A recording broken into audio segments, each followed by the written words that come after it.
સવારનો તડકો આંગણામાં છવાયેલો હતો, પણ અનુના હૃદયમાં એક વિચિત્ર પીડા હતી, કારણ કે સવારથી તે તેના પતિ રાજેશને ખૂબ યાદ કરી રહી હતી. તેથી જાગતાની સાથે જ તેણે વિચાર્યું કે શા માટે તેને ફોન ન કરવો, પણ પછી તેણે વિચાર્યું કે પહેલા તેને ઘરનું બધું કામ પૂરું કરવું જોઈએ અને પછી તે તેની સાથે શાંતિથી વાત કરશે.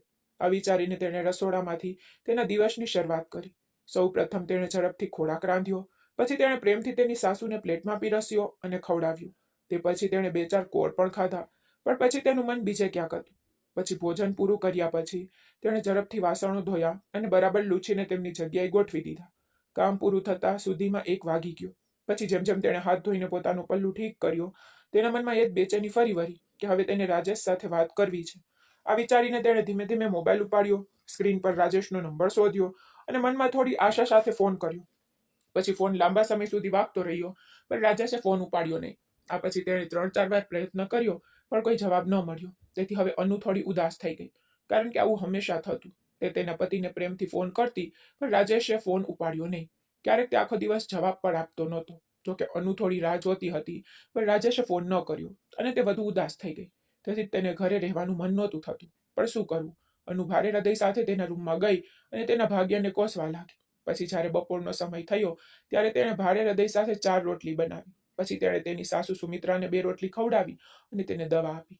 જમ્યા પછી તેની સાસુ સુમિત્રા તેના રૂમમાં ગઈ અને સૂઈ ગઈ. પરંતુ ત્યાં સુધીમાં અનુની ભૂખ ગાયબ થઈ ગઈ હતી, કારણ કે તેને 1 વર્ષ થવાનું હતું, પણ તે તેના પતિ રાજેશને મળી નહોતી. જો તે ક્યારેક ફોન પર વાત કરતી, તો પણ રાજેશે કહ્યું કે તે કામમાં એટલો વ્યસ્ત છે કે તેને ફોન કરવાનો સમય મળતો નથી. આ રીતે તે આ બાબત ટાળતો. પણ 1 વર્ષ પછી દિવાળી આવી, ત્યારે તે ફક્ત 4 દિવસ રહ્યો અને આ 4 દિવસમાં તેણે અનુ સાથે એક રાત પણ યોગ્ય રીતે વિતાવી નહીં. અને પછી તે શહેરમાં ગયો. શહેરમાં ગયાના થોડા દિવસો પછી એક દિવસ બપોરે 12 વાગ્યે અનુએ ફરીથી ફોન કર્યો, પણ રાજેશે ફરીથી ફોન ઉપાડ્યો નહીં. હવે તે વધુ ઉદાસ થઈ ગઈ. તેથી તે દિવસે પણ અનુએ બપોરે કંઈ ખાધું નહીં, કારણ કે તેનું મન ઉદાસીનતાથી ભરેલું હતું. તેથી હવે તેને ઘરે રહેવાનું બિલકુલ મન થતું નહોતું. તેથી તે તેની સાસુ સુમિત્રાજીના રૂમમાં ગઈ અને જોયું કે તે ગાઢ નિંદ્રામાં છે. તેથી અનુએ પાડોશી માયા પાસે જવાનું વિચાર્યું, પણ તે પણ તેના મામાના ઘરે ગઈ હતી. પછી અનુએ ખેતરમાં જવાનું વિચાર્યું. તે ત્યાંથી થોડી શાકભાજી પણ લાવશે અને થોડી ફળશે. કદાચ આ તેના મનને વિચલિત કરે અને સમય પણ પસાર કરે.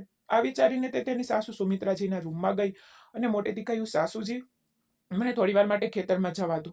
પછી સુમિત્રાજી તેનો અવાજ સાંભળીને જાગી ગયા અને કહ્યું કે હા, જાઓ દીકરી, પણ પહેલા મને 1 ગ્લાસ પાણી આપો. પછી અનુ પહેલા રસોડામાં ગઈ અને પાણીનો ગ્લાસ ભરીને તેની સાસુને આપ્યો.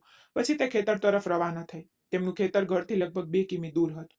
તેથી અનુ થોડું ચાલીને ખેતરમાં પહોંચી.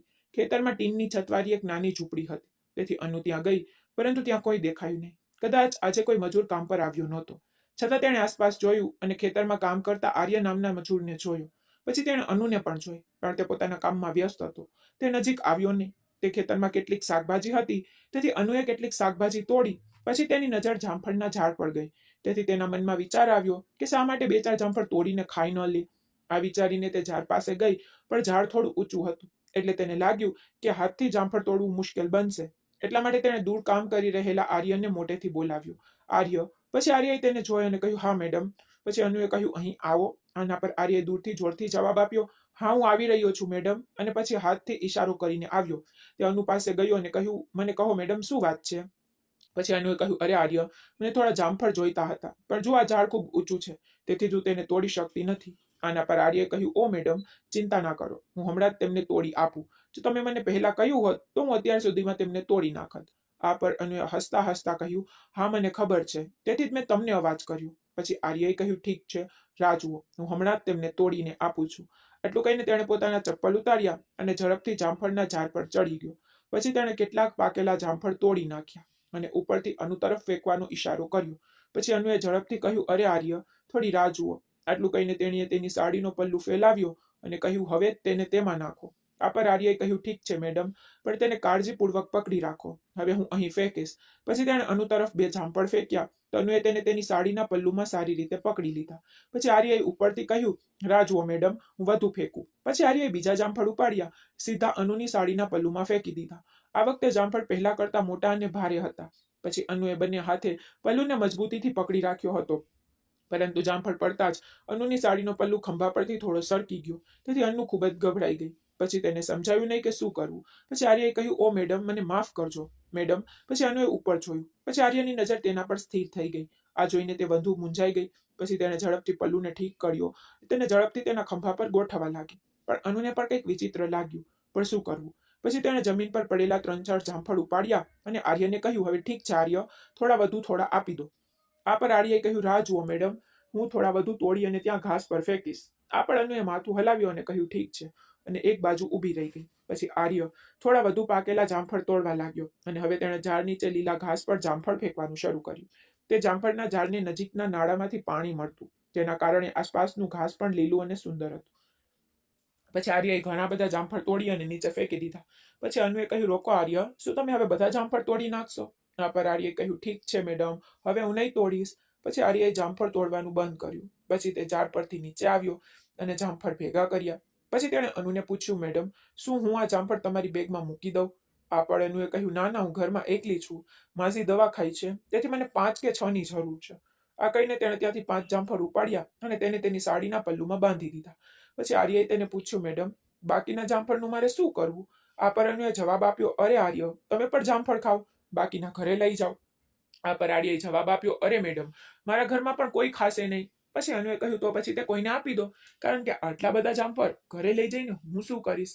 પણ આર્યએ કહ્યું, ઠીક છે મેડમ, હું તેમનું કંઈક કરીશ. પછી આર્યએ આગળ કહ્યું, મેડમ, મેં ભૂલથી તે જામફળ ફેંકી દીધું અને તે પણ મોટું હતું. તો તમારા હાથને ઈજા તો નથી થઈ? માફ કરશો મેડમ, તમને ક્યાંક ઈજા થઈ? આ પર અનુએ કહ્યું, ના ના, મને કંઈ થયું નથી. પછી અનુએ હિંમત ભેગી કરીને પૂછ્યું, આર્ય, શું તમને કંઈક પૂછી શકું? આર્યએ કહ્યું, હા મેડમ, કૃપા કરીને પૂછો.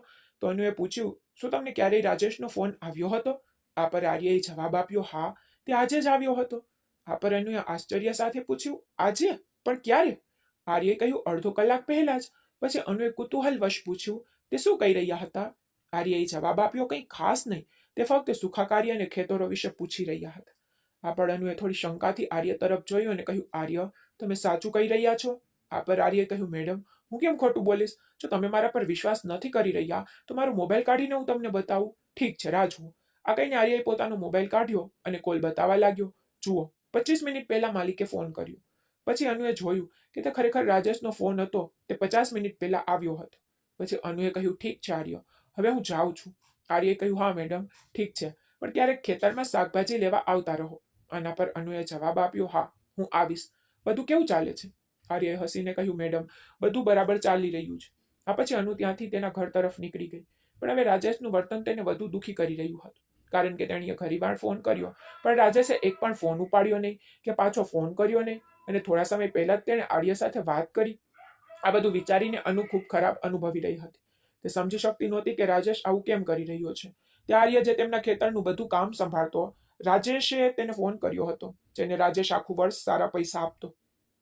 કદાચ એટલા માટે જ આર્ય પણ ખંતથી કામ કરતો અને ખેતરનું સંપૂર્ણ ધ્યાન રાખતો. તે ખૂબ જ પ્રામાણિક હતું. પછી અનુ ખેતરથી તેના ઘરે આ બધું વિચારીને જતી હતી, પણ તેના મનમાં વારંવાર એ જ પ્રશ્નો આવતા રહ્યા કે રાજેશ તેની સાથે આવું કેમ કરે છે. અને આ વર્તન લગ્ન પછી જ શરૂ થઈ ગયું હતું, કારણ કે લગ્નના થોડા દિવસો પછી રાજેશ કામ માટે સુરત ગયો. તે ત્યાં કામ કરતો, એટલા માટે અનુ એ વિચારોમાં ખોવાઈ ગઈ. ઘણા લોકો સુરતમાં કામ કરે છે, પોતાની પત્નીઓને પણ સાથે લઈ જાય છે, પણ રાજેશ તેને પોતાની સાથે કેમ નથી લઈ જતો? ગામમાં રહેવાનું કોઈ ખાસ કારણ નહોતું, પણ રાજેશ હંમેશા કહેતો કે તે અનુને તેની માં સુમિત્રાની સંભાળ રાખવા માટે શહેરમાં લઈ જઈ શકતો નથી. પણ પુરુષોની દુનિયામાં પુરુષો પોતાની ઈચ્છા મુજબ જ કરે છે, અને અનુને બધું ચૂપચાપ સહન કરવું પડે છે. આ બધાને કારણે તેની પોતાની ઈચ્છાઓ, પોતાની લાગણીઓ બધું બદલાઈ ગયું હોય તેવું લાગતું હતું.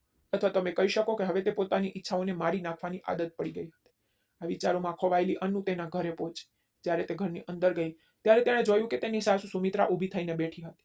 તો તે જતાની સાથે જ અનુએ તેના માટે ચા બનાવી અને પોતે પણ ચા પીધી. પણ હવે તેને રાજેશને ફોન કરવાનું બિલકુલ મન નહોતું થતું, કારણ કે તે સારી રીતે જાણી ગઈ હતી કે રાજેશને તેની સાથે વાત કરવામાં રસ નથી. તેથી તેણે એ પણ નક્કી કર્યું કે હવે તે રાજેશને પોતે ફોન નહીં કરે. જો તે ઈચ્છે તો તે પોતે ફોન કરશે, નહીતર રહેવા દો. બાય ધ વે, તેમના લગ્નને 2 વર્ષ થઈ ગયા હતા, પણ રાજેશે ક્યારેય અનુ સાથે પ્રેમથી વાત કરી નહોતી. તે સાંજે અનુએ ભોજન રાંધ્યું. પછી તેની સાસુ સુમિત્રા તેણીએ સાથે બેસીને ભોજન ખાધું. પછી તેના મનમાં આવ્યું કે તેની સાસુને કંઈક કહે, પણ પછી તેણે વિચાર્યું કે તે બિચારી સ્ત્રી શું કરશે? હવે તે પણ વૃદ્ધ થઈ ગઈ હતી, તો તે શું કહેશે? તેથી જમ્યા પછી અનુ તેના રૂમમાં ગઈ અને પલંગ પર સૂઈ ગઈ. બીજા દિવસે તે સવારે 7 વાગે જાગી. પછી તેણે સ્નાન કર્યું અને પ્રાર્થના કરી. પછી તેણે પોતાના અને તેની સાસુ માટે નાસ્તો બનાવ્યો. બાય ધ વે, સુમિત્રા તેની માં તેમજ તેની સાસુ હતી, કારણ કે સુમિત્રા તેની પુત્રવધુ નહીં પણ તેની પુત્રી માનતી. પછી ક્યારેક અનુને પોતાના ના ઘરે જવાનું મન થતું, પણ તે પોતાના ઘરે જઈને શું કરી શકે? 5-10 દિવસ ત્યાં રહ્યા પછી પણ લોકો 100 પ્રશ્નો પૂછવા લાગત, અને તે ઉપરાંત તે પોતાની બીમાર સાસુને છોડી શકતી નહોતી. એટલા માટે તેને લાગતું કે તેના સાસુ સસરા પર ઠીક છે. તેની સાસુ સુમિત્રા ખૂબ સારી હતી. એટલા માટે અનુ ક્યારેક સાસુ સસરાને પૂછ્યા વિના પણ ખેતરમાં જતી. ખેતરમાં જવાથી તેને થોડું મનોરંજન મળતું. અનુ દેખાવમાં સામાન્ય હતી, ન તો બહુ ગોરી કે ન તો બહુ કાળી. તેની ઊંચાઈ 5 ફૂટ 5 ઇંચ હતી, પણ તેનું શરીર ખૂબ આકર્ષક હતું. તે ઘરે ક્યારેક સૂટ પહેરતી તો ક્યારેક સાડી, પણ તેને સાડી પહેરવાનું વધુ ગમતું. એક દિવસ સવારે 9 વાગ્યે સુમિત્રાએ કહ્યું, અનુ, આજે ગાજરનો હલવો બનાવો. આના પર અનુએ કહ્યું, હા મમ્મી, ઠીક છે, પણ આ માટે કાજુ વગેરે લાવવા પડશે, એટલે જ મારે દુકાને જવું પડશે. થોડો સમય લાગશે. આના પર તેની સાસુ સુમિત્રાએ જવાબ આપ્યો, હા દીકરી, કોઈ વાંધો નહીં. પછી અનુએ પોતાનું કામ બંધ કરીને સાડી અને વાળ સરખા કર્યા. પછી તેણે દરવાજાની બહાર રાખેલા ચંપલ પહેર્યા અને પછી કરિયાણાની દુકાન તરફ નીકળી ગઈ. દુકાન ઘરથી થોડે દૂર હતી. રસ્તામાં એક ચોક હતો અને અનુ ત્યાંથી પસાર થઈ રહી હતી ત્યારે તે કેટલાક લોકોને વાતો કરતા સાંભળ્યા. અરે જુઓ ભાઈઓ, રાજેશની પત્ની જઈ રહી છે. પછી એકે કહ્યું, હા મિત્ર. પછી બીજાએ કહ્યું કે આટલી સુંદર પત્ની હોવા છતાં તે સુરતમાં એકલો કેવી રીતે રહે છે? તે દરમિયાન ત્રીજાએ કહ્યું, ઓહ, તે તો અદ્ભુત છે. આ સાંભળીને અનુને ખૂબ ખરાબ લાગ્યું, પણ તે ઝડપથી ચાલીને કરિયાણાની દુકાને પહોંચી. તેણે ત્યાંથી કાજુ અને બીજી કેટલીક જરૂરી વસ્તુઓ ખરીદી. પછી પાછા ફરતી વખતે તેને એ જ ચોકમાંથી પસાર થવું પડ્યું, પણ હવે તેને ડર હતો, કારણ કે તે લોકો હજુ પણ ત્યાં બેઠા હતા અને ફરીથી તેના પર ખરાબ ટિપ્પણીઓ કરી શકે છે. તેથી તેણે બીજો રસ્તો પસંદ કર્યો, જે થોડો લાંબો હતો, પરંતુ તે સભ્ય લોકોની નજરમાં આવવા માંગતી નહોતી. તેથી લાંબા રસ્તા પર ચાલીને તે ઘરે પહોંચી. પછી તેણે ગાજરનો હલવો બનાવવાનું શરૂ કર્યું. થોડી વારમાં હલવો તૈયાર થઈ ગયો. પછી સુમિત્રા અને તે સાથે બેસીને હલવો ખાધો. પછી હલવો ખાતી વખતે સુમિત્રાએ હલવાના ખૂબ વખાણ કર્યા. પછી દિવસો આમ જ પસાર થતા ગયા, પણ રાજેશના વર્તનમાં કોઈ ફેરફાર ન થયો. તે ઘણા મહિનાઓ પછી ગામમાં આવતો, તે પણ કોઈ મહત્વપૂર્ણ કામ કે તહેવાર હોય ત્યારે. પણ આ વખતે તેને તહસીલ ઓફિસમાંથી કેટલાક કાગળો મેળવવાના હતા. તેથી તે થોડો વહેલો, એટલે કે ફક્ત 6 મહિનામાં જ આવ્યો. તો 6 મહિના પછી અનુએ તેને જોયો. બાય ધ વે, રાજેશ તેને પહેલેથી જ કહી દીધું હતું કે તે આવી રહ્યો છે, તો અનુએ બધી તૈયારીઓ કરી લીધી હતી. એટલે રાજેશ દરવાજા પાસે આવતાની સાથે જ અનુએ તેને મન ભરીને જોયો, કારણ કે તેને આશા હતી કે કદાચ તે પ્રેમથી થોડા શબ્દો તો કહેશે. પણ રાજેશે તેની બેગ લઈને સીધો અંદર ગયો, જેના કારણે અનુની બધી લાગણીઓ તેના હૃદયમાં જ રહી ગઈ. પછી તેણે પોતાની લાગણીઓ પર કાબુ રાખ્યો અને રાજેશને પાણી આપ્યું અને ચા બનાવી. પછી તેણે હિંમત ભેગી કરીને કહ્યું, સાંભળો, હું તમને ઘણીવાર ફોન કરું છું, પણ તમે મારો ફોન ઉપાડતા નથી કે ઝડપથી જવાબ આપતા નથી. આના પર રાજેશે કહ્યું, અરે અનુ, કામનું દબાણ છે, તારે સમજવું જોઈએ. છેવટે હું આ બધું ફક્ત આપણા માટે જ તો કરી રહ્યો છું. આના પર અનુએ પૂછ્યું, પણ આટલા દૂર રહીને આટલા પૈસા કમાવાનો શું ફાયદો? આના પર રાજેશે કહ્યું, ભવિષ્ય માટે પૈસાની જરૂર છે, એટલા માટે પૈસા ખૂબ જ મહત્વપૂર્ણ છે. અનુ, આ કહીને રાજેશે વાતચીત કાપી નાખી. પછી અનુ કહેવા લાગી કે આ દુનિયા પૈસા પર ચાલે છે, આ સારું છે, પણ સંબંધોનું ધ્યાન રાખવું પણ મહત્વપૂર્ણ છે. આ પર રાજેશે કહ્યું, અરે અનુ, તું શું કહી રહી છે? મેં એવું નહોતું કહ્યું કે મેં તને મારાથી દૂર ધકેલી દીધી છે. તો બંધ કર આવી વાતો, હવે ના કે, નહીંતર હું ગુસ્સે થઈશ. તો અહીં જ રહેવા દે. પછી રાજેશે આગળ કહ્યું, હવે જલ્દી ભોજન પીરસો, મને ભૂખ લાગી છે. આ પર અનુએ કહ્યું, ઠીક છે, અને રસોડામાં ગઈ. તેણીએ પ્રેમથી રાજેશ માટે ભોજન બનાવી દીધું. તેથી તેણીએ તાજું ભોજન પીરસ્યું અને રાજેશ જમવા બેઠો. જમ્યા પછી તે તરત જ ઉઠ્યો અને ગામમાં કેટલાક કાગળ પૂરા કરવા માટે બહાર ચાલ્યો ગયો. પછી અનુ તેના કામમાં વ્યસ્ત થઈ ગઈ. બીજી બાજુ રાજેશ આખો દિવસ બહાર જ રહ્યો. જ્યારે તે રાત્રે પાછો આવ્યો ત્યારે તેણે ભોજન કર્યું અને બધું કામ પૂર્ણ થઈ ગયું. તેથી હવે અનુને આશા હતી કે કદાચ આજે તે રાજેશ સાથે પ્રેમભર્યા ક્ષણો વિતાવશે.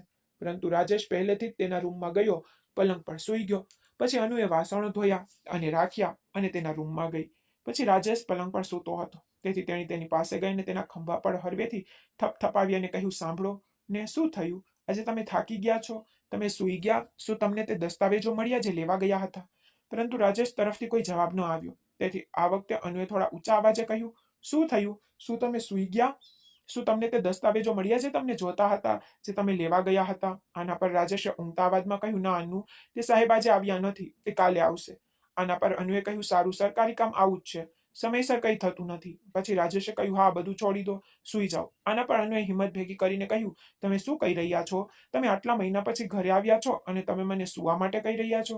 આટલું કહીને અનુએ જાણી જોઈને તેનો એક હાથ તેના ખંભા પર મૂક્યો. પણ રાજેશે કહ્યું, અનુ, મને ખરેખર ખૂબ ઊંઘ આવી રહી છે, હું ખૂબ થાકી ગયો છું. સાંભળીને અનુનો મૂડ બગડી ગયો, પણ તે શું કરી શકે? છતાં તેણે તેને ફરીથી સમજાવવાનો પ્રયાસ કર્યો. તેણે કહ્યું, તમે કેટલા મહિના પછી આવ્યા છો? મને કહો કે કાલે રાત્રિ ભોજનમાં શું બનાવવું? આનો જવાબ રાજેશે બેદરકારીથી આપ્યો. કંઈ પણ બનાવી નાખ, પણ મન પરેશાન ન કર. પણ આવો અભદ્ર જવાબ સાંભળીને અનુ સમજી ગઈ કે હવે કંઈ કરી શકાય નહીં. ખૂબ નિરાશ થઈને તે તેની બાજુમાં સૂઈ ગઈ, પણ તે લાંબા સમય સુધી સૂઈ શકી નહીં. પછી બીજા દિવસે પણ એવું જ થયું. અનુ રાજેશને ખુશ કરવા માટે શ્રેષ્ઠ પ્રયાસ કરી રહી હતી, પરંતુ કંઈ થયું નહીં. પછી ત્રીજા દિવસે અનુએ તેના માટે સ્વાદિષ્ટ વાનગીઓ અને તેના મનપસંદ ખોરાક બનાવ્યો, પરંતુ અનુની પદ્ધતિ કામ ન કરી. અને જ્યારે રાજેશ પોતે તેની પાસે જવા માંગતો નહોતો, ત્યારે તે કેવી રીતે કામ કરી શકે? તેણે પ્રેમના બે શબ્દો પણ કહ્યા નહીં, તો પછી તે તેની પાસે કેવી રીતે જઈ શકે? પરંતુ તેમ છતાં અનુએ તેની બાજુથી બધું જ કરવાનો પ્રયાસ કર્યો, પરંતુ તે નિરાશ થઈ ગઈ. પછી રાજેશ 5 દિવસ ઘરે રહ્યો, પરંતુ તેણે એક વાર પણ અનુને પ્રેમના બે શબ્દો કહ્યા નહીં, ન તો તેણે અનુને ગળે લગાવી. આમ 5 દિવસ પછી રાજેશ સુરત પાછો ગયો. તેથી હવે અનુ વિચારવા લાગી કે કદાચ આ તેનું ભાગ્ય છે. પછી તેણે તેના ભાગ્યને સ્વીકારીને બધું સ્વીકારી લીધું. છેવટે તે એક લાચાર સ્ત્રી હતી. તેને તેના પતિ પાસેથી પણ કેટલીક અપેક્ષાઓ હતી, પરંતુ રાજેશ તેનું હૃદય તોડી નાખ્યું અને સુરત પાછો ગયો. એવું પણ નહોતું કે રાજેશે તેને સંપૂર્ણપણે અવગણી હતી. હકીકતમાં પાછા ફરતી વખતે તે અનુ માટે સુંદર સાડીઓ લાવ્યો, તેણે સોનાનો હાર પણ ખરીદી આપ્યો, તે તેના માટે ખાવા માટે અનેક પ્રકારની મીઠાઈઓ પણ લાવ્યો, પરંતુ તેનામાં એક જ ખામી હતી, તે ક્યારેય અનુની નજીક ગયો નહીં. અને અનુ સમજી શકતી નહોતી કે આવું કેમ છે. શું તેને તે ગમતી નહોતી કે તે આ બધી મીઠાઈઓ એટલા માટે લાવ્યો હતો કે તે તેની બીમાર માની સંભાળ રાખી શકે? પરંતુ તે આનું સાચું કારણ સમજી શકી નહોતી. એક વર્ષ વધુ એક પળમાં પસાર થઈ ગયું.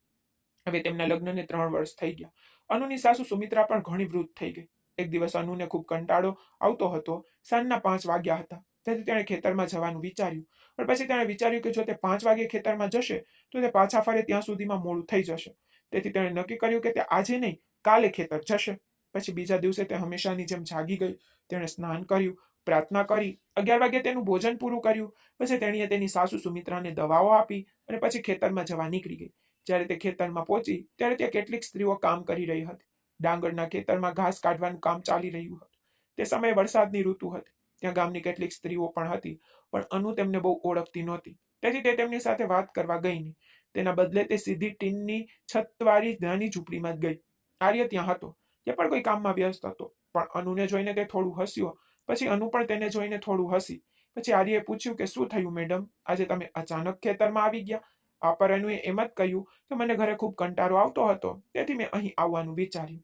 આ પર આર્યએ હસતા હસતા કહ્યું, ઠીક છે, તો આવતા રહો મેડમ. તો અનુએ જવાબ આપ્યો, હા આર્ય, મને ખેતરમાં આવવાનું ખૂબ ગમે છે, પણ ઘરે કામ છે અને મારે મારી સાસુને પણ દવાઓ આપવી પડે છે, તેથી જ મને વધુ સમય મળતો નથી. આ પર આર્યએ જવાબ આપ્યો, હા મેડમ, હું સમજી શકું છું. પછી આર્યએ આગળ કહ્યું, મેડમ, આજે હવામાન વરસાદી છે, વરસાદ પડી શકે છે, ધ્યાન રાખજો. આટલું એટલે જ અનુએ હસતા હસતા કહ્યું, રહેવા દો, શું માટીની બનેલી છું કે હું પીગળી જઈશ? આ પર આર્ય પર હસ્યું અને કહ્યું, મેડમ, તમે બીમાર પડી જશો. પછી અનુએ કહ્યું કે એવું કંઈ નહીં થાય, તમે લોકો પણ વરસાદમાં ભીના થાવ છો, આજે હું ભીની થઈ જાઉં તો શું ફરક પડે? પછી આર્યએ કહ્યું, મેડમ, ત્યાં જુઓ દૂધી કેટલી સારી રીતે ઉગી છે. આ પર અનુએ કુતૂહલવશ પૂછ્યું, ક્યાં? પછી આર્યએ ઈશારો કરીને કહ્યું કે તે બાજુના ખેતરમાં. પણ અનુએ કહ્યું કે મને ખબર નથી કે દૂધી ક્યાં વાવી છે. પછી આર્યએ કહ્યું, ઠીક છે, ચાલો હું તમને બતાવી દઉં. પછી બંને ખેતરનો બંધ પકડીને તે બાજુના ખેતર તરફ ચાલવા લાગ્યા. થોડી વાર ચાલ્યા પછી તેઓ તે જગ્યાએ પહોંચ્યા જ્યાં દૂધી વાવી હતી. દૂધીના છોડ પર લીલા તાજી દૂધી લટકતી હતી. પછી અનુએ ખુશીથી બે દૂધી તોડી. પછી આર્યએ પણ તેને મદદ કરવાનું શરૂ કર્યું. પછી બંનેએ સાથે મળીને ઘણી બધી દૂધી તોડી. નજીકમાં કારેલા પણ વાવ્યા હતા, તો અનુએ થોડા કારેલા અને ભીંડા પણ તોડી નાખ્યા. પણ હવે એટલી બધી વસ્તુઓ હતી કે તેને સમજાતું નહોતું કે ઘરે કેવી રીતે લઈ જવું. પછી તેણે આર્યને કહ્યું, અરે આર્ય, હું એકલી આટલી બધી વસ્તુઓ કેવી રીતે લઈ જઈશ? આનો જવાબ આપતા આર્યએ કહ્યું, મેડમ, ચિંતા ના કરો, તમે ઘરે જાઓ, હું સાંજે ઘરે જઈશ ત્યારે આ બધું તમારા ઘરે પહોંચાડીશ. પણ અનુએ કહ્યું, ના ના, હું તમને કેમ તકલીફ આપું? આ સાંભળીને આર્ય હસ્યો, કહ્યું, કોઈ વાંધો નહીં મેડમ, તમે જાઓ, હું લઈ આવીશ. પછી અનુ થોડી વાર સુધી ખેતરમાં ફરતી રહી, પણ પછી અચાનક આકાશમાં વાદળો ભેગા થઈ ગયા અને વરસાદની શક્યતા વધી ગઈ. ત્યારે પણ આર્ય ખેતરમાં કામ કરી રહ્યો હતો અને અનુ નજીકમાં ચાલી રહી હતી. પછી અચાનક ભારે વરસાદ શરૂ થયો, તો આર્યએ બૂમ પાડીને કહ્યું, મેડમ, જલ્દી ટીનના છાપરા પર નીચે જાઓ. પછી અનુ ટીનના છાપરા તરફ દોડી ગઈ. પછી આર્ય પણ તેની પાછળ દોડી ગયું અને બંને ટીનના છાપરા નીચે ઊભા રહ્યા. પણ ત્યાં સુધીમાં બંને વરસાદમાં પલળી ગયા હતા. અનુની સાડી સંપૂર્ણપણે ભીની થઈ ગઈ. આર્ય તેની બાજુમાં ઊભો હતો, પણ હવે તેની નજર ક્યારેક અનુ તરફ જતી, જેના કારણે તેના મનમાં વિવિધ વિચારો આવ્યા લાગ્યા. પણ અનુને આનો કોઈ ખ્યાલ નહોતો.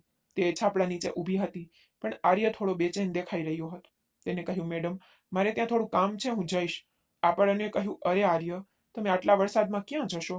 આ પર આર્યએ જવાબ આપ્યો, મેડમ, મારે ફક્ત ઘાસ ઉપાડવાનું છે, નહીંતર વરસાદમાં ભીના થવાથી તે બગડી જશે. આ પર અનુએ કહ્યું, ઠીક છે, ઠીક છે, તમે વરસાદ ઓછો થાય ત્યારે જ જઈ શકો છો. આ પર આર્યએ કહ્યું, ના મેડમ, ગમે તેમ, હું સંપૂર્ણપણે ભીનો છું. આટલું કહીને આર્ય તેની તરફ જોયા વિના ત્યાંથી નીકળી ગયો. પછી આર્યના ગયા પછી અનુએ પોતાની તરફ જોયું તો તે સંપૂર્ણપણે ભીની હતી. પછી તે પોતાને જોઈને થોડી ગભરાઈ ગઈ. પછી તેનું હૃદય ઝડપથી ધબકવા લાગ્યું. હવે તે સમજી ગઈ કે આર્ય ત્યાંથી કેમ ચાલ્યો ગયો, કારણ કે કદાચ તેને અનુને આવી સ્થિતિમાં જોઈને વિચિત્ર લાગ્યું હોત, પરંતુ આર્યનું આ આદરણીય વર્તન જોઈને અનુને તેના પર ગર્વ થઈ. કારણ કે જો તેની જગ્યાએ બીજું કોઈ હોત તો તે કદાચ પોતાની આંખો રોકી શક્યો ન હોત, પરંતુ આર્યએ પોતાની જગ્યા છોડી દીધી. આ તેની મહાનતા હતી. અનુ થોડી વાર ત્યાં ઊભી રહી. પછી જ્યારે વરસાદ ધીમો પડ્યો ત્યારે તેણે જોરથી બૂમ પાડી, અરે આર્ય, હું ઘરે જાઉં છું. આનો જવાબ આર્યએ દૂરથી આપ્યો, હા મેડમ, ઠીક છે, તમે જાઓ. પછી ઘરે પહોંચ્યા પછી અનુએ કપડાં બદલ્યા. પછી તેણે તેની સાસુ સુમિત્રાને તેની દવાઓ આપી. પછી ઘરમાં કેટલાક કામ બાકી હતા, તેથી તે તેમાં વ્યસ્ત થઈ ગઈ. તે સાંજે લગભગ 5:30 વાગે દરવાજો ખટખટાવ્યો. તેથી અનુએ દરવાજો ખોલ્યો અને આર્યને સામે ઊભો જોયો. તેના હાથમાં શાકભાજીનો પોટલો હતો. પછી અનુએ તરત જ યાદ આવ્યું કે આ એ જ શાકભાજી છે જે તેણે બપોરે ખેતરમાંથી તોડી હતી. તેથી તેણે તે પોટલો લીધો અને આર્યને અંદર બોલાવ્યો. સુમિત્રાજી નજીકમાં બેઠા હતા. તેથી તેણે આર્યને કહ્યું, અંદર આવ દીકરા, તું ગેટ પર કેમ ઊભો છે? સુમિત્રાજી ના કહેતા સાંભળીને આર્યએ બહારથી તેના ચપ્પલ ઉતાર્યા અને અંદર ગયો અને ખુરશી પર બેઠો. પછી સુમિત્રાજીએ અનુને કહ્યું કે અરે અનુ, આર્ય માટે ચા બનાવો, તેને ગમશે. આ પર અનુએ કહ્યું, હા ઠીક છે મમ્મી, અને પછી ચા બનાવવાનું શરૂ કર્યું. આ દરમિયાન સુમિત્રાજી અને આર્ય ખેતર વિશે વાત કરવા લાગ્યા. પછી વાતચીતમાં રાજેશનો પણ ઉલ્લેખ થયો, પરંતુ તેના વિશે વધુ વાત થઈ નહીં. પછી સુમિત્રાજીએ કહ્યું કે આર્ય ઘણા દિવસો પછી ઘરે આવ્યો છે, તેથી તે ભોજન કરીને જ જશે. પછી આર્યએ ના પાડવાનું શરૂ કર્યું, પરંતુ સુમિત્રાજીએ આગ્રહ કર્યો અને કહ્યું કે અનુ દીકરી સાંભળ, આર્ય આજે અમારી સાથે ભોજન કરશે, તેથી તેના માટે પણ કંઈક તૈયાર કરો. આ પર અનુએ કહ્યું, ઠીક છે માજી, અને રસોડામાં જવા લાગી. ત્યારે સુમિત્રાજીએ કહ્યું, દીકરી, થોડી મસાલેદાર શાકભાજી તૈયાર કરજે, અથવા કારેલાનું શાક બનાવો, કારણ કે આર્ય મટન ચિકન ખાતો નથી, તેથી તેના માટે કંઈક ખાસ બનાવો. આ પર અનુએ જવાબ આપ્યો, ઠીક છે માજી. પછી એને મસાલેદાર શાકભાજીમાં કારેલાનું, ભીંડાનું, રોટલી અને મસાલેદાર પનીર તૈયાર કર્યું. ભોજન તૈયાર પછી તેણે તેની સાસુ સુમિત્રા અને આર્યને પીરસ્યું. પછી બંને સાથે બેસીને ભોજન કર્યું. રાત્રિ ભોજન પછી સુમિત્રાજીએ કહ્યું, અરે આર્ય, જો આ વરસાદની ઋતુ સારી થાય તો કોઈ દિવસ થોડો સમય કાઢીને ઘરની કેટલીક વસ્તુઓ તો ઠીક કર. કેટલીક જૂની વસ્તુઓ પણ દૂર કરવાની છે, કારણ કે અનુ એકલી તો તે કરી શકતી નથી. આના પર આર્યએ જવાબ આપ્યો, હા કાકી, હું આવીશ, ગમે તે હોય, દર વર્ષ હું તમારા માટે આ કામ કરું છું. આના પર સુમિત્રાજીએ કહ્યું, હા દીકરા, ફક્ત તું હોવાથી તો બધું મજા આવે છે. પછી સુમિત્રાજી આગળ કહ્યું, આર્ય દીકરા, રાજેશનો ફોન આવે છે? આ પર આર્યએ કહ્યું, હા કાકી, ક્યારેક ફોન કરે છે. આ પર સુમિત્રાએ કહ્યું, તે શહેરમાં રહે છે અને પૈસા કમાય છે, પણ તેને આ ઘરની, મારી અને અનુની કોઈ પરવા નથી. તેને ખબર નથી કે તે આટલા પૈસાનું શું કરશે. જ્યારે ભગવાને આપણને જે આપ્યું છે તેનાથી આપણે ખુશ છીએ. થોડા સમય પછી આર્ય તેના ઘરે ગયો. 5 દિવસ પછી જ્યારે સૂર્ય ઉગવા લાગ્યો ત્યારે એક સવારે તે ફરીથી સુમિત્રાજીના ઘરે આવ્યો. તે દિવસે અનુ અને આર્યએ સાથે મળીને ઘરની બધી વસ્તુઓ ઠીક કરી. પછી આર્યએ અનુને ખૂબ મદદ કરી, કારણ કે તે શારીરિક રીતે મજબૂત હતો, કામમાં પણ ખૂબ ઝડપી હતો. તેથી તે લગભગ બધા ઘરના કામ સરળતાથી પૂર્ણ કરતો. પછી સુમિત્રાજી પણ ઘરમાં હતા. હવે અનુ અને આર્ય સારા મિત્રો બની ગયા. તેથી જ અનુ ગપશપ કરતી રહી. તેથી તે દિવસ ખૂબ જ મજામાં પસાર થતો. હવે અનુને આર્ય સાથે વાત કરવાનું પસંદ થવા લાગ્યું, કારણ કે તે ખુલ્લા અને સ્વચ્છ હૃદયનો વ્યક્તિ હતો. પછી કામ કરતા કરતા બપોરના 3 વાગ્યા, એટલે જ હવે બંને થાકી ગયા. તો અનુએ કહ્યું, આર્ય, થોડી ચા પીવો, હું દૂધની સરસ ચા બનાવીશ. આ પર આર્યએ કહ્યું, હા મેડમ, રાહ જુઓ, હું હાથ પગ ધોઈને પાછો આવીશ. આટલું કહીને તે બાથરૂમમાં ગયો, હાથ પગ ધોઈને પાછો ફર્યો. ત્યાં સુધીમાં અનુએ ચા બનાવી લીધી. પછી તેણે ચાનો કપ આર્યને આપ્યો અને કહ્યું, આર્ય, મારું નામ અનુ છે, તો તું મને અનુ કહી શકે છે? પછી સુમિત્રાજી દરવાજા પાસે ખુરશી પર બેઠા હતા. આ સાંભળીને તે હસ્યા અને કહ્યું, હા આર્ય, અનુ સાચું કહે છે, તું તેને ફક્ત અનુ જ કહી શકે છે, કોઈ વાંધો નથી. આ પર આર્યએ હસતા હસતા કહ્યું, ઠીક છે કાકી, તમે જે કહો. પછી સાંજે 4 વાગ્યા સુધીમાં બાકીનું કામ પૂરું થઈ ગયું. આર્યએ કહ્યું, ચાલો અનુ, હું હવે જાઉં છું. આ પર અનુએ કહ્યું, ઠીક છે આર્યા, ખૂબ ખૂબ આભાર મને આટલી બધી મદદ કરવા બદલ. હું કાલે કે પરમ દિવસે શાકભાજી લેવા માટે ફરી ખેતરમાં આવીશ.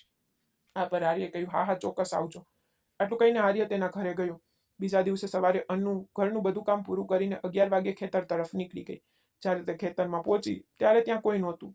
ત્યારે કામ કરતી સ્ત્રીઓ પણ આવી નહોતી. તેથી અનુ ઝૂંપડી પાસે ગઈ પરંતુ તેને આર્ય ક્યાંય દેખાયો નહીં. તેથી તેણે ત્યાં થોડા લીલા શાકભાજી તોડ્યા. પછી લગભગ 1 કલાક પછી આર્ય રસ્તા પરથી ખેતર તરફ આવતો જોવા મળ્યો. પછી અનુ ટીનની છત પાસે હતી, તેથી આર્યએ તેને દૂરથી જોઈ અને તેની પાસે આવ્યો. તેના આવતાની સાથે જ અનુએ તેને પૂછ્યું, અરે આર્ય, શું થયું? તું ક્યાં ગયો હતો? આ પર આર્યએ જવાબ આપ્યો, અનુ, કંઈક કામ હતું, હું તેના માટે ગયો હતો. આ પર અનુએ કહ્યું, સારું, મને ખબર છે, હું તને ખૂબ શોધી રહી હતી. આજે નોકરાણીઓ પર આવી નથી. આ પર આર્યએ કહ્યું, હા અનુ, આજે કોઈ આવ્યું નહીં. ટીનના છાપડા પાછળ એક ખેતર હતું જેમાં બરબત્તીની શાકભાજી ઉગાડવામાં આવી હતી. તે ખેતરમાં ઘણી બધી બરબત્તીઓ ઉગાડવામાં આવી હતી. તો અનુએ કહ્યું, અરે આર્ય, ત્યાં જુઓ, બરબત્તી કેટલી સારી લાગે છે. અને પર આર્યએ કહ્યું, હા અનુ, તેનું શાક પણ ખૂબ સારું લાગે છે. આજની શાકભાજી માટે તેને લો. અને પર અનુએ જવાબ આપ્યો, હા હું લઈશ. આટલું કહીને તે ખેતરમાં ગઈ. તે ખેતરના બરબત્તીની શાકભાજી ખેતરમાં વાંસની લાકડીઓ ખોદી અને ઊંચા પાલખા પર મૂકવામાં આવી હતી, જેથી વરસાદને કારણે શાકભાજી બગડી ન જાય.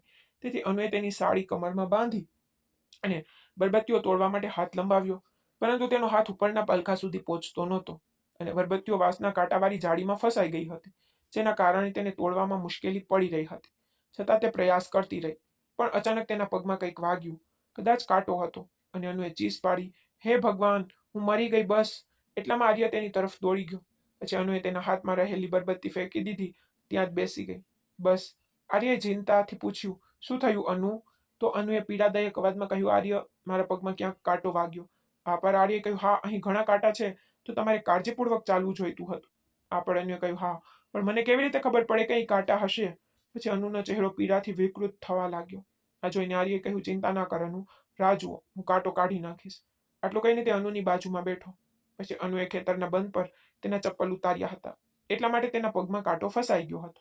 ગમે તેમ આર્ય બેઠો અને અનુનો પગ તેના ઘૂંટણ પર મૂકીને તેના પગ તરફ જોવા લાગ્યો. કાંટો જોઈને તેણે કહ્યું, જુઓ અનુ, કાંટો અહીં થોડો અંદર છે, એટલા માટે થોડો દુખાવો થશે, પણ ચિંતા ના કરો, તેને કાઢ્યા પછી તને સારું લાગશે. અનુએ ફક્ત આ વાત પર માથું હલાવ્યું. પછી આર્યએ તેની 2 આંગળીઓના નખથી કાંટો પકડીને એક જ વારમાં બહાર કાઢ્યો. કાંટો કાઢતી વખતે અનુને એટલો દુખાવો થયો કે તે જોરથી બૂમ પાડી, હે ભગવાન. પછી આર્યએ કહ્યું, થઈ ગયું. અને પછી કાંટો બહાર આવી ગયો. પણ પછી દુખાવાને કારણે અનુ આંખો બંધ કરીને ઘાસ પર બેઠી રહી. પછી આર્ય પણ તેની પાસે બેઠો. પછી તેણે કહ્યું, અનુ, તારી આંખો ખોલ, હવે કોઈ દુખાવો નહીં થાય. પછી અનુએ આંખો ખોલી. પછી આર્યએ કહ્યું, ચાલ હવે ઊભી થા. પછી અનુએ આર્યનો હાથ પકડીને ધીમેથી ઊભી રહી. પણ જમણો પગ જેમાં કાંટો લાગ્યો હતો તે હજુ પણ દુખતો હતો. તો તેણીએ કહ્યું, ઓ આર્ય, હજુ પણ ખૂબ દુખે છે? એવું લાગે છે કે કાંટો ખૂબ ઊંડો ગયો હતો.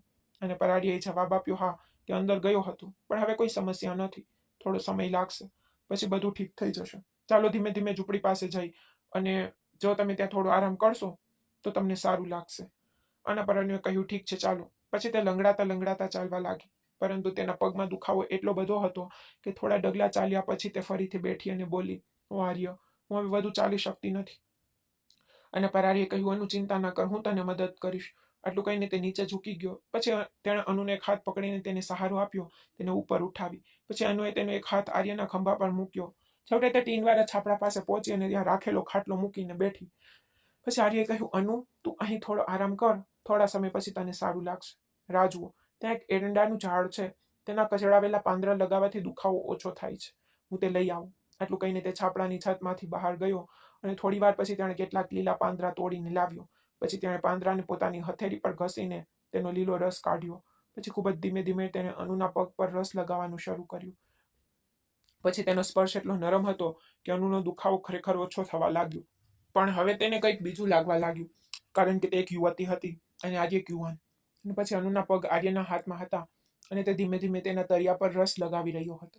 પછી તેના તળિયા પર આટલા નરમ સ્પર્શથી લગાવવામાં આવતો રસ અનુના મનમાં એક વિચિત્ર તોફાન મચાવી રહ્યો હતો. પછી અનુ ખાટલા પર બેઠી. પર આર્યની આ રીત તેને બેચેન કરી રહી હતી.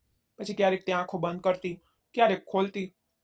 પછી તેને પણ લાગ્યું કે કદાચ આર્યના મનમાં પણ કંઈક આવી જ ગડબડ ચાલી રહી હશે. પછી આર્યએ ધીમે ધીમે અનુના પગ છોડી દીધા. પછી આર્યએ કહ્યું, અનુ, જો દુખાવો ખૂબ હોય તો મને કહે. પછી અચાનક આર્યએ પોતાનો ડાબો હાથ અનુના જમણા હાથ પર મૂક્યો. પછી તેણે અનુની આંખોમાં ઊંડાણપૂર્વક જોયું, જેના કારણે અનુ ખૂબ જ શરમ અનુભવતી હતી. તેથી તેણે ઝડપથી પોતાની નજર ફેરવી લીધી. પછી આર્યએ ધીમે ધીમે તેનો હાથ પોતાના હાથમાં લીધો. આ જોઈને અનુ વિચારવા લાગી કે આર્ય જાણી જોઈને નિર્દોષ હોવાનો ઢોંગ કરી રહ્યો છે. પણ હજુ પણ અનુ કંઈ બોલી શકતી નહોતી. પછી તે સમજી શકતી નહોતી કે શું કહેવું કે શું કરવું. પણ સાચું કહું તો તે આર્યની આટલી નજીક હોવાથી ખુશ હતી, પણ અનુનો શ્વાસ ઝડપી હતો. જીવનમાં પહેલીવાર કોઈ પુરુષ તેની આટલી નજીક આવ્યો. પછી બંને એકબીજામાં ખોવાઈ ગયા, જાણે બે નહીં પણ એક હોય. પછી ફક્ત અનુ અને આર્ય તે ટીનની છતમાં હતા અને તે ખાટલો ત્યાં ફક્ત તેમના માટે રાખવામાં આવ્યો હતો. પછી બંને થોડીક જ વારમાં એકબીજામાં ખોવાઈ ગયા. પછી ઘણા કલાકો વીતી ગયા, કદાચ 4 કે 5 કલાક, પણ અનુને કંઈ ખબર ન પડી. જ્યારે તે ભાનમાં આવી ત્યારે તેને ખ્યાલ આવ્યો કે ઘણો સમય વીતી ગયો છે. પછી આર્યએ કહ્યું, અનુ, હું ઘરે જાઉં છું. આર્યએ ધીમેથી કહ્યું અને માથું હલાવીને પરવાનગી માંગી. પછી જતા પહેલા તે અનુ પાસે આવ્યો અને પ્રેમથી તેનો હાથ પકડ્યો. તે ક્ષણે અનુનું હૃદય લાગણીથી ભરાઈ ગયું. પછી તે પણ શાંતિથી તેના ઘરે જવા નીકળી ગઈ. ઘરે પહોંચ્યા પછી તે ક્યાંય ધ્યાન કેન્દ્રિત કરી શકતી નહોતી, કારણ કે ખેતરમાં જે કંઈ બન્યું તે તેના મનમાં વારંવાર ચાલી રહ્યું હતું. પછી એક તરફ તે ક્ષણને યાદ કરીને તેને સારું લાગતું અને બીજી તરફ અપરાધ ભાવ તેને સતાવી રહ્યો હતો. તેથી તે મન સાથે લડતી લડતી ભૂલી જવાનો પ્રયાસ કરવા લાગી. તે સાંજે 7 વાગે આર્ય ઘરે આવ્યો. તે ખેતરમાંથી દૂધી અને બરબત્તીનું શાકભાજી લાવ્યો હતો. ત્યારે પણ સુમિત્રાજીએ તેને ઘરે રોક્યો. પછી અનુએ તેના માટે ચા બનાવી અને ભોજન બનાવ્યું. જમતી વખતે આર્ય સમયાંતરે અનુ તરફ જોતો અને અનુ પણ તેને જોતી. પણ હવે તે આર્યની આંખોમાં જોવામાં ખૂબ જ શરમ અનુભવતી. પણ એક વાત હતી, આર્ય સ્વભાવે શાંત અને સમજદાર હતો, એટલે જ અનુ તેનાથી ડરતી નહોતી. ઉલટાનું તેને ખાતરી હતી કે તેમની વચ્ચે જે કંઈ પણ થાય તે ક્યારેય કોઈને કહેશે નહીં. આ વાતે તેનું મન થોડું શાંત કર્યું. જમ્યા પછી આર્ય તેના ઘરે ગયો, પણ રાત્રે સૂતી વખતે ખેતરની એક ક્ષણ અનુના મનમાં વારંવાર ફરવા લાગી. આ પછી તે આગામી 5-6 દિવસ સુધી ખેતરમાં ગઈ નહીં, કારણ કે એક તરફ તેને અપરાધ ભાવની લાગણી હતી, બીજી તરફ થોડી શાંતિ. તે પોતે પણ જાણતી નહોતી કે તે ક્ષણનો જાદુ તેના પર ક્યારે કામ કરી ગયો. પરંતુ હવે તેના મનમાં ફક્ત પસ્તાવો જ બાકી હતો. એક સવારે આર્ય અચાનક તેના ઘરે આવ્યો.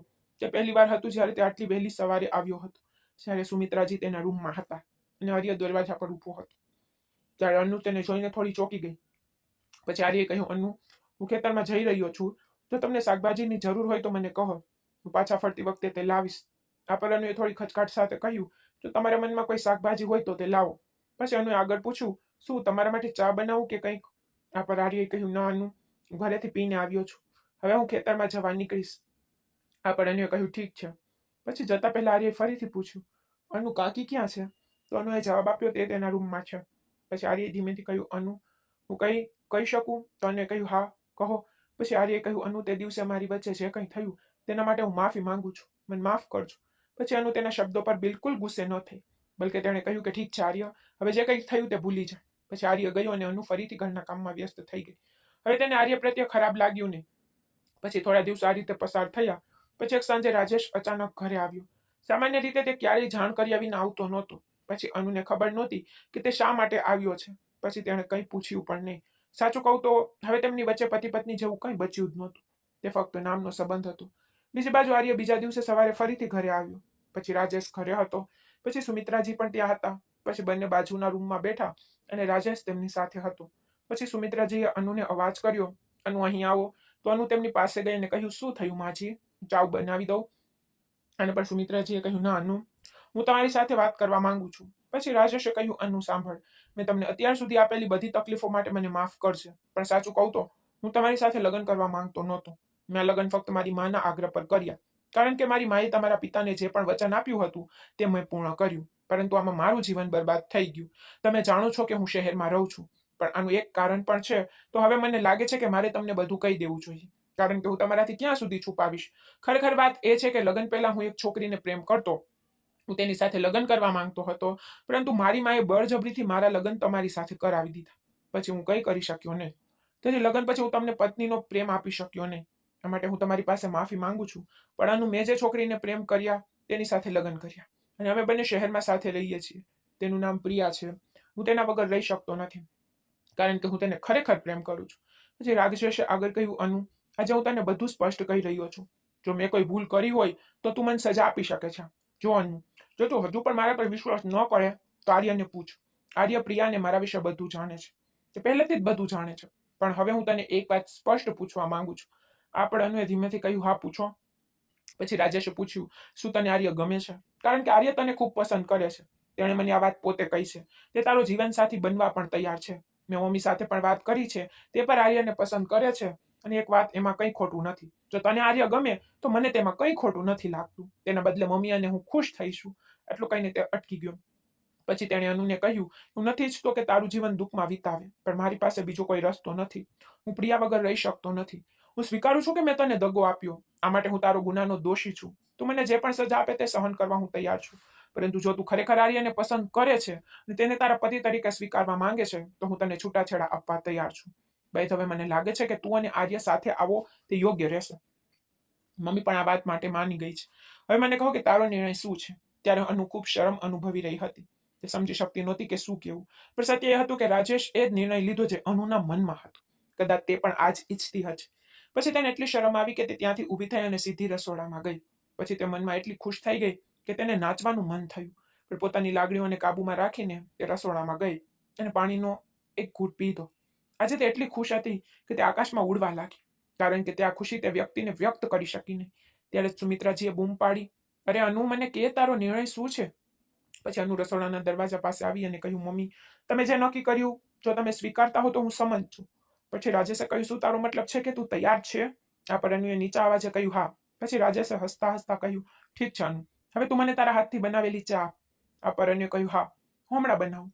પછી તેણે 3 કપ ચા બનાવીને રૂમમાં લઈ ગઈ. રાજેશ, આર્ય અને સુમિત્રા તે રૂમમાં બેઠા હતા. તો અનુએ પહેલો કપ ચા રાજેશને આપવાનો પ્રયાસ કર્યો, પણ રાજેશે હસતા હસતા કહ્યું, અરે અનુ, પહેલા તમારા નવા જીવનસાથી આર્યને ચા આપ, પછી મારો વારો. અનુને આ વાત પર ખૂબ શરમ આવી, પણ શરમાઈને તેણે પહેલા ચાનો કપ આર્યને આપ્યો, પછી રાજેશ અને અંતે સુમિત્રાજીને. થોડા દિવસો પછી રાજેશે અનુને કાગળ પર છૂટાછેડા આપી દીધા.